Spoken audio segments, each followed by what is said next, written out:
I'm Dr. Regina Kepp. I'm a board-certified clinical psychologist, and I specialize with older adults and families. I created the Psychology of Aging podcast to dispel myths about aging, destigmatize mental health for older adults, and improve access to mental health care. Whether you're an older adult, a family member caring for an older adult, or a professional working with older adults, you're in the right place. And one more thing. If you're a licensed mental health provider like a social worker, psychologist, counselor, therapist, or an aging life care expert or certified care manager looking for continuing education focused on mental health and aging, simply go to mentalhealthandaging.com to learn more about how to earn your CEUs. All right, let's jump into today's episode. About 65% of people 65 and older report high-risk drinking. High-risk drinking is defined as exceeding daily guidelines at least weekly in the past year. There are many ways that alcohol impacts older adults' bodies differently than younger age groups, and I'm going to review 3 of those considerations now. The first is that as we age, our bodies have increased sensitivity to alcohol. This means that our body's tolerance is lower and that we generally experience the effects of alcohol more quickly than we did when we were younger. This puts older adults at a higher risk of falls or car accidents and other unintentional injuries. Also, as we age, our bodies are more vulnerable to certain health conditions. And so when we have these health conditions as an older person and then we drink on top of these health conditions, it can have a serious impact on our health and make those problems worse. So conditions like diabetes, ulcers, stroke, heart disease, liver problems, cancer, memory problems or dementia disorders, depression, anxiety, decreased bone density or osteoporosis. Heavy drinking can make these medical conditions worse. Not to mention that even if we don't have those medical conditions to start, heavy drinking can increase the risk for some very serious medical conditions in the near future, especially for older folks. Drinking too much alcohol over a long period of time can also lead to medical problems like liver disease, cardiovascular disease, dementia disorders, osteoporosis, chronic pain, and a myriad of other medical conditions as well. Finally, the third consideration is that many older adults are taking medications, and when you interact alcohol with medication, that can have very serious effects. And so the third consideration is harmful interaction effects between medications and alcohol. Many medications can be hazardous or even deadly in some cases when mixed with alcohol. Even very common over-the-counter medications like aspirin and acetaminophen or cold and allergy medications can interact negatively with alcohol in an older body. And so I often recommend my older clients to be very honest with their prescriber or their physician about their alcohol use so that they can do some harm reduction related to harmful medication interactions. What might trigger an older person to drink more heavily than they used to or develop a problem with drinking? There are many conditions in older adulthood that can increase the risk for developing a substance use disorder. Situations like a retirement or a divorce. More older adults are divorcing than we've seen in history before. Also, the death of a spouse or a loved one, changes like moving to a new community, becoming diagnosed with a new medical condition, a loss of friends or connections that were once important to you, functional limitations. Maybe you can't drive anymore, so you rely on others and you find that you're stuck at home and so bored. And that might increase the risk of drinking or substance use disorder. Maybe difficulty sleeping. I hear this from a lot of older adults that drinking helps me fall asleep. But the challenge with drinking is it's a good short-term solution for going to sleep, but it's a horrible sleep aid because you wake up in the middle of the night and don't get good quality sleep.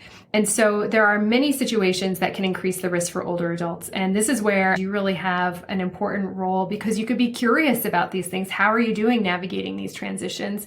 And then maybe provide some resources before it turns into problematic drinking. So what's very tricky about older adults and drinking is that they actually call older adults who experience problematic drinking as the invisible population.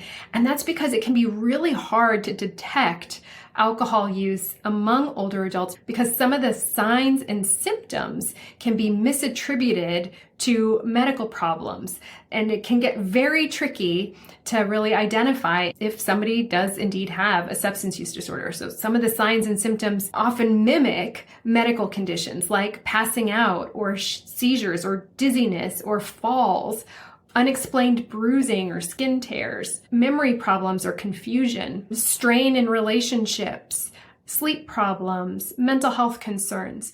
And so many of the signs and symptoms that are present with substance use disorders with older adults are so easy to attribute to something other than a substance use disorder. So it's really important that when you're noticing some of these signs and symptoms, that we simply ask. How often are you having a glass of wine or alcoholic beverage? There's an alcohol screening tool that is used commonly with older adults called CAGE. It's an acronym, CAGE. The C stands for cut down. Have you ever felt that you needed to cut down on your drinking? Yes or no? The A is for annoyed. Have people annoyed you by criticizing your drinking? The G is for guilty. Have you ever felt guilty about your drinking? And the E is eye-opener. Have you ever felt that you needed an eye-opener first thing in the morning to help you calm your nerves? And so if the person says yes to any of these, that's a good time to start the conversation about getting them connected with their primary care doctor to see if there might be other ways to support them instead of substance use. There's a myth about aging that older adults are rigid and will never change. And I've heard from many providers, medical and mental health providers, why would I refer this older person to treatment? They're not going to change anyway, that they're too rigid and won't change because older people don't change, right? Wrong. What we know is that substance use treatment is highly effective for older adults. And there have even been studies that show that it's even more effective for older adults. So one study looked at older adults who engage in substance use treatment that was tailored for older adults and found that those older adults tended to have better outcomes in terms of sobriety even a year after treatment ended. This shows us that treatment can be effective and very beneficial for older adults. And so what I would say is if you have some voice in your head saying, I don't know if they're really going to do it, offer it anyway and let them be the one to reject the offer rather than you reject it by not offering it in the first place. And so don't buy into the belief that older adults are rigid and will never change or that mental health or substance use treatment is not as effective. That is incorrect. And older adults deserve access just like everybody else. I'd like to end by saying that you have a really important role in helping older adults to live their best quality of life by getting them connected to mental health care and medical supports when you notice changes, and to not buying in to myths and misconceptions about aging that exist out there and influence all of us. I'd like to leave you with this idea that there is no expiration date on healing, transformation, and love, and that every person at every age is worthy of mental health care and actually benefits from mental health care. So when you see something, lean in, get curious, provide hope and inspiration that treatment is available and help is possible.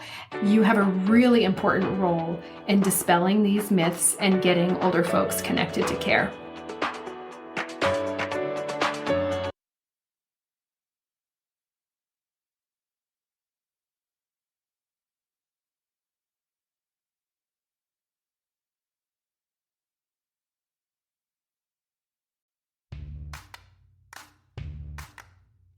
That's all for today.